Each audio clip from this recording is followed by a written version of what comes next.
आज करवीर शिवसेना उद्धव बाळासाहेब ठाकरे पक्षाच्या वतीने उपविभागीय अधिकारी करवीर यांना एक निवेदन दिलं.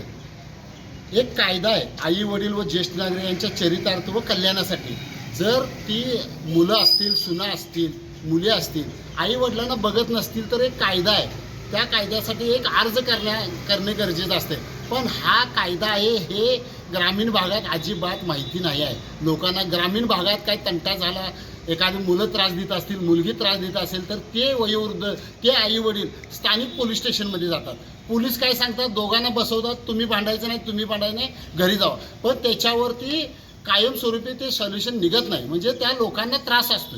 मग आम्ही उपविभागीय अधिकाऱ्यांकडे विनंती केली की गाव कामगार तलाठी त्यांच्या कार्यालयाच्या बाहेर एक फलक लावा की बाबा आई वडिलांना किंवा वयोवृद्धांना जर त्रास असेल तर ते उपविभागीय अधिकारी यांच्याकडं तक्रार करू शकतात आणि इथं कोर्ट चालतं आणि निर्णय हे वयोवृद्धांच्या बाजूने होतात, आई वडिलांच्या बाजूने होतात. तर आणि आम्ही उपविभागीय अधिकाऱ्यांना विनंती केली की गावागावात जनजागृती करा. तर अधिकाऱ्यांनी सांगितले की हा विषय चांगला आहे आणि आम्ही गावात तलाठी असतील किंवा ग्रामविकास अधिकारी असतील यांच्यामार्फत गावागावात आम्ही जनजागृती करू, अशा पद्धतीनं आम्हाला आश्वासन दिलेलं आहे.